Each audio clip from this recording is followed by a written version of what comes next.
So wouldn't it be great, as I was saying, wouldn't it be great if we could show the rest of the country that right here in Louisiana, the state that always seems to sit on the bottom of the right list and we always seem to be on the top of the wrong list, that we have an answer for the toughest struggles in our country.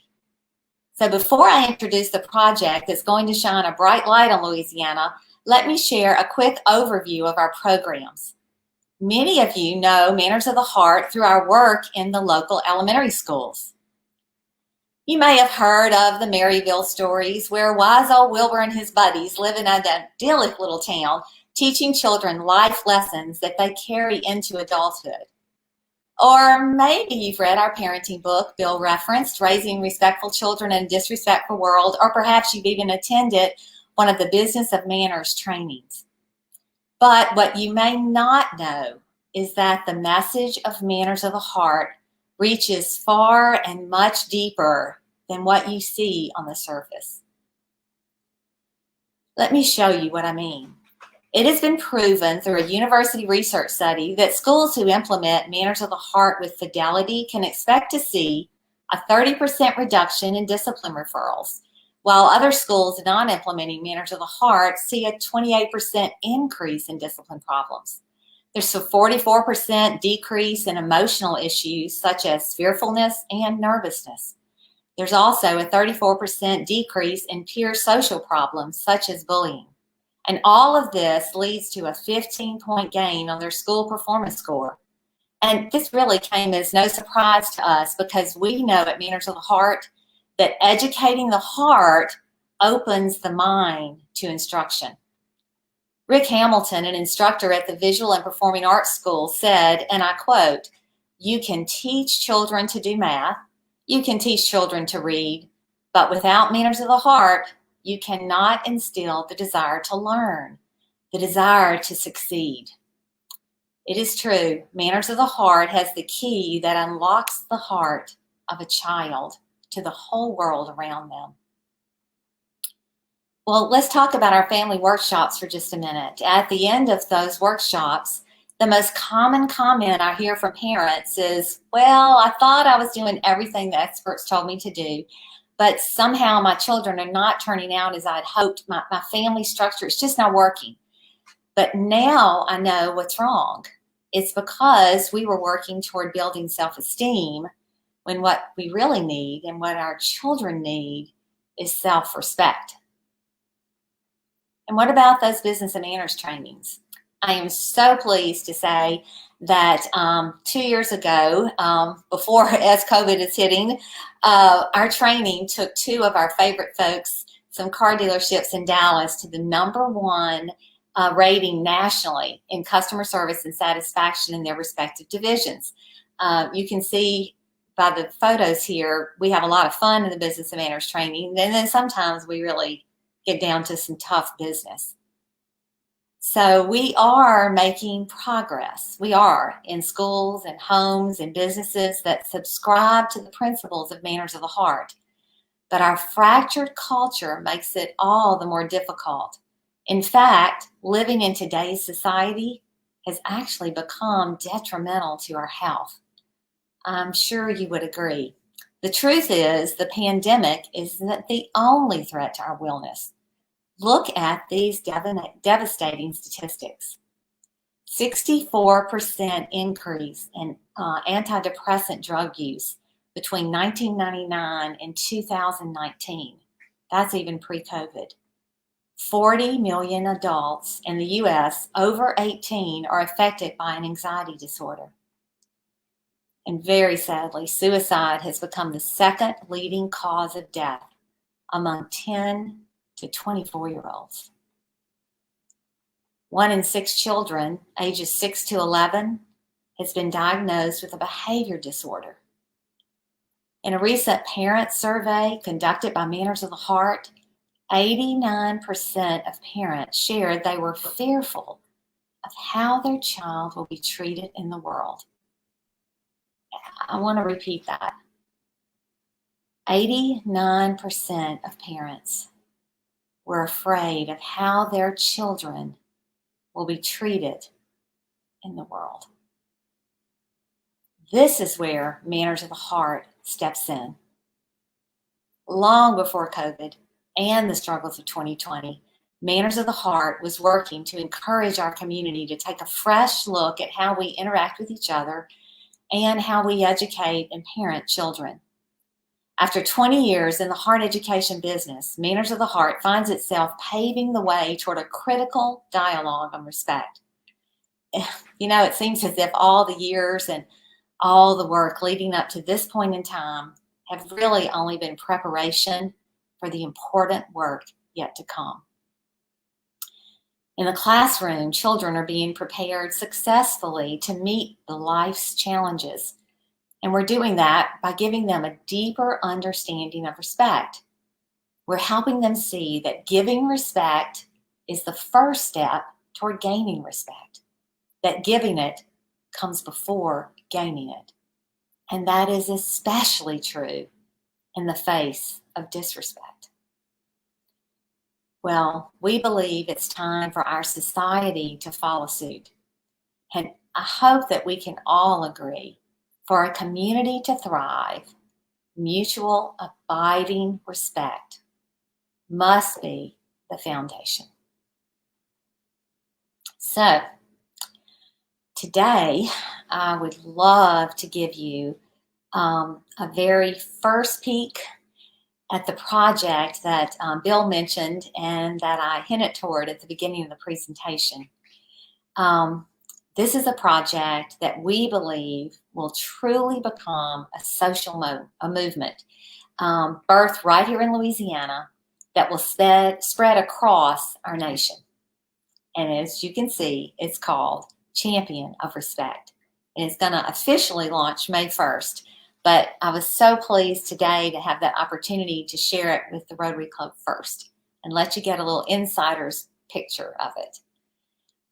So thanks to the generous support of seed funding from the Wilson Foundation, we've been able to engage Tilt, which is a Baton Rouge-based design and branding firm, to bring their creative genius to this project. I hope you'll agree in their genius when you see it.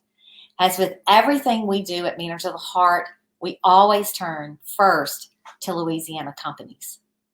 We're taking the lead in mobilizing what we see as Louisiana's greatest resource, which is our people, in an effort to reawaken respect in our society. And why are we doing this? It's all for the sake of the next generation. So I have a thought for you. Haven't you been really proud of us during the last year of social unrest? I have.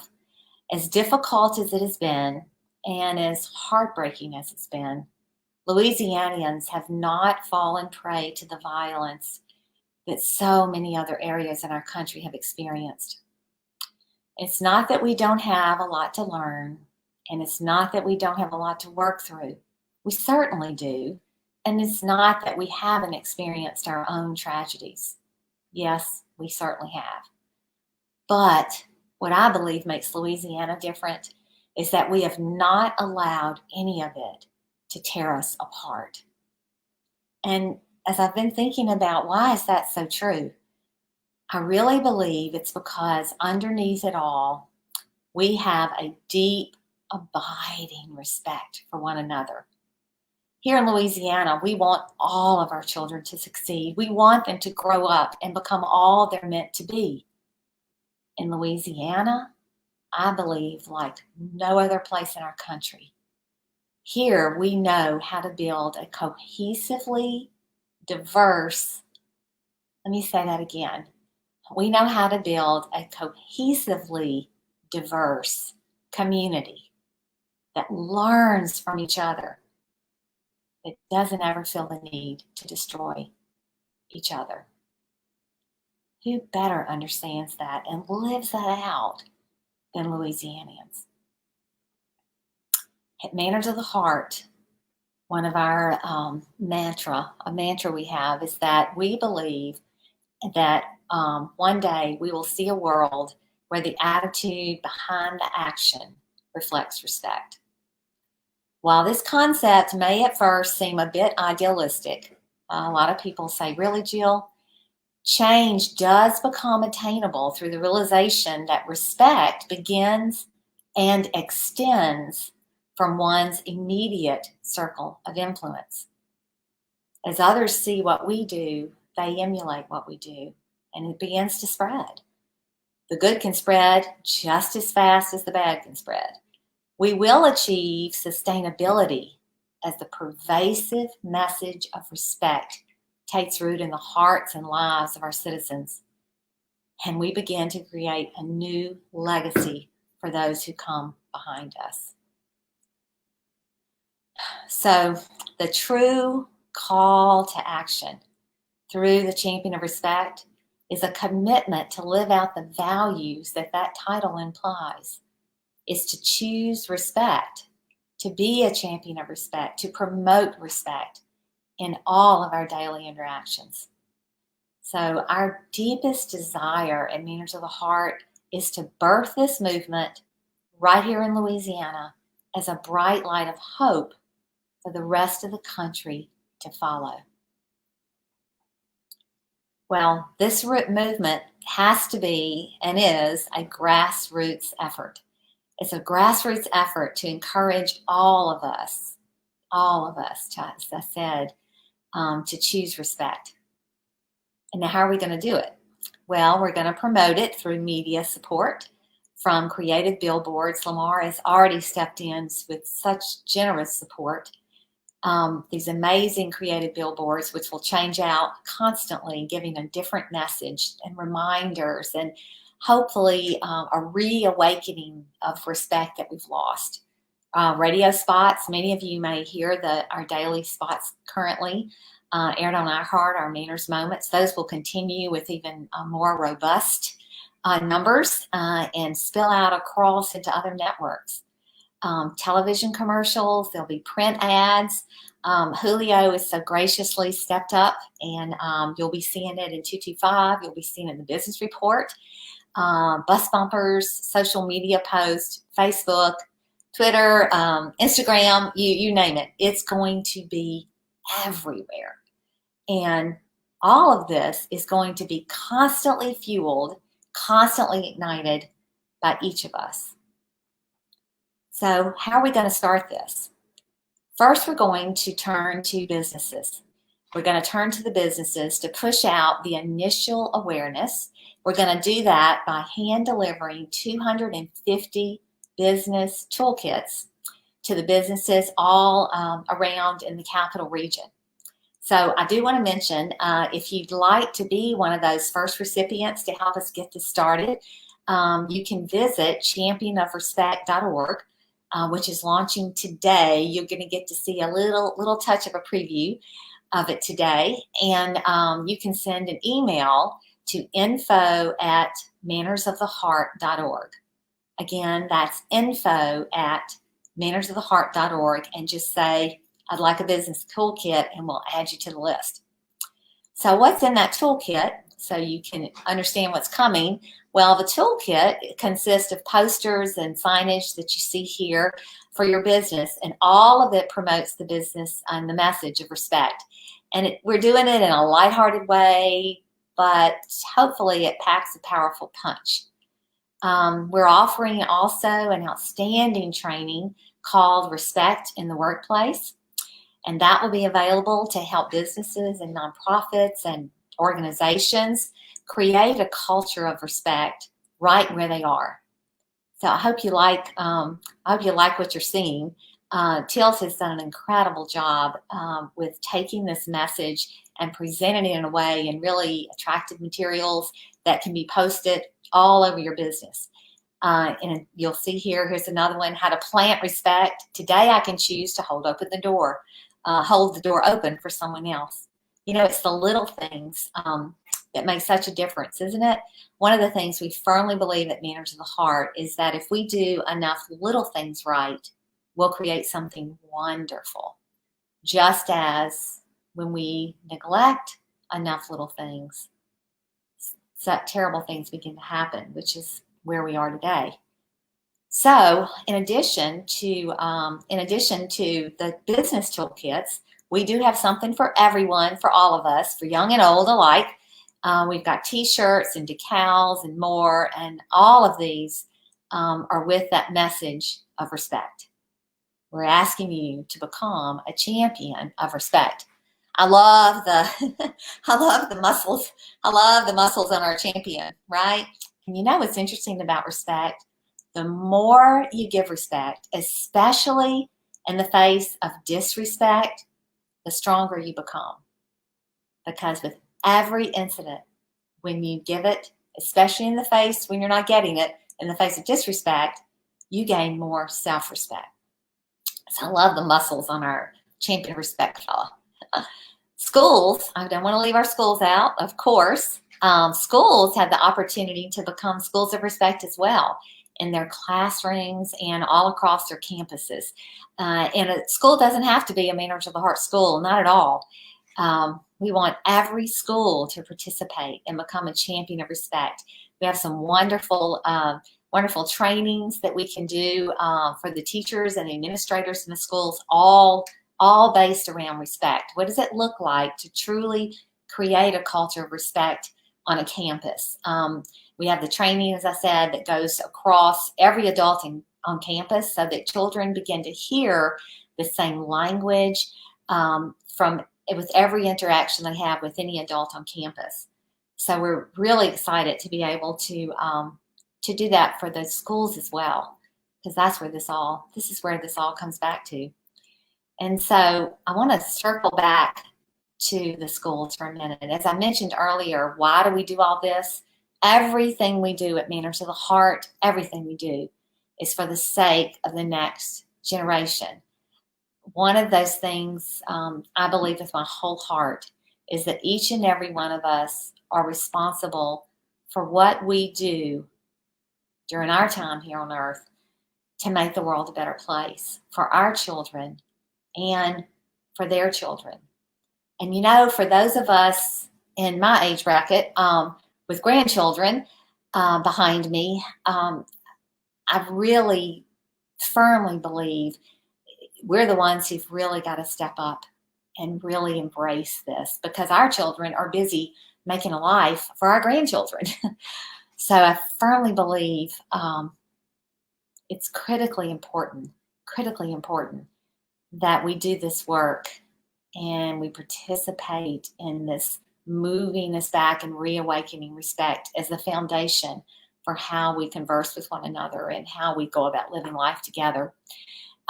So one of our students, I wanted to share this with you, coming back to our children. This is in a Manners of the Heart school, and this was a fourth grader. I hope you've had a minute to read that. This is a fourth grader from Highland Elementary School who has been immersed in Manners of the Heart. Let me read what she said. Excusing others and excusing me, that's one of our lessons, is her favorite lesson, because it talks about learning to be the bigger person. When conflicts arise, it means being prepared to deal with that conflict with respect. We also learn to talk about our troubles instead of yelling and calling names. Ouch. We are learning that violence is never an option to resolving conflicts. When Taylor submitted this essay in our essay contest, the question she had been asked is, tell us your favorite lesson and why. Isn't that amazing? A fourth grader. And this Taylor's words echo our belief that not all disrespect ends in violence, but all violence begins with disrespect. So the hope of bringing an end to the discord in our society, I believe it's an agreement that mutual abiding respect is the foundation from which to start. It's respect that allows each voice to be heard, shared respect that leads to understanding, compassionate respect that leads to forgiveness, reciprocal respect that restores rather than destroys, unconditional respect that replaces hatred with love. Respect connects us at a very personal level. It reflects an attitude developed from deep listening and understanding. Respect honors all of us by creating a safe place to have difficult conversations and leads us to an environment of honesty and mutual trust.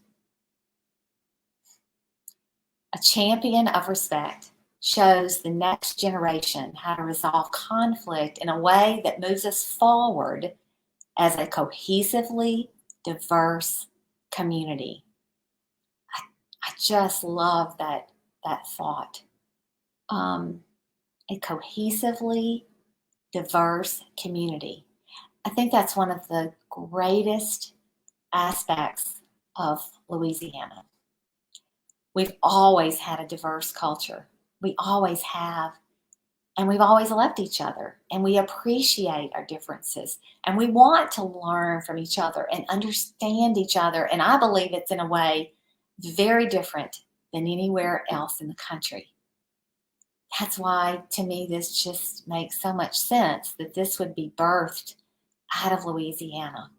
We know here that when we work together and we champion respect, we can replace despair and hostility with hope and civility. Maybe it's because we've been through so much tragedy in Louisiana and so many hardships and difficult seasons when we all pull together. Why can't this be another season when we pull together in a way that the rest of the country really takes note, and they want to learn from us for a change, and they want to do things the way we do them here. So if you're interested in becoming a champion of respect, if you can put your email address in the Facebook chat box, I believe, and we can capture them there. Or you can go to send an email to info@mannersoftheheart.org, and just quick email, just shoot it over and say, I want a business toolkit, or I want to learn more, I want to be involved in some way. And as I mentioned earlier, I'm really excited today that I can give you kind of a VIP access to our brand new website at championofrespect.org. You'll see there, if you go and take a peek, as you scroll down, you'll see a little bit of the billboards, a little bit of the media. We'll be adding to it as this builds and grows. You'll see a shout out to our precious, deeply appreciated seed funder, the Wilson Foundation. You'll see that there, and we'll just continue building and adding. You'll also scroll down to a place about a third of the way down, I believe, where there are some PDFs that are yours for the taking that you can click. You can print, use them in your business to kind of jumpstart this movement and the awareness of Champion of Respect. And then, as I said, as we get closer to May 1st, we'll be giving a lot of detailed information there about how you really can become a champion of respect, what it means, what you can do, and how you can do that right where you are. So I guess in kind of bringing this to a close, ultimately, as I keep saying over and over, everything we do at Manners of the Heart is for the next generation. And we firmly believe that the decisions we make today will determine whether our children will have a country they can enjoy or one they must endure.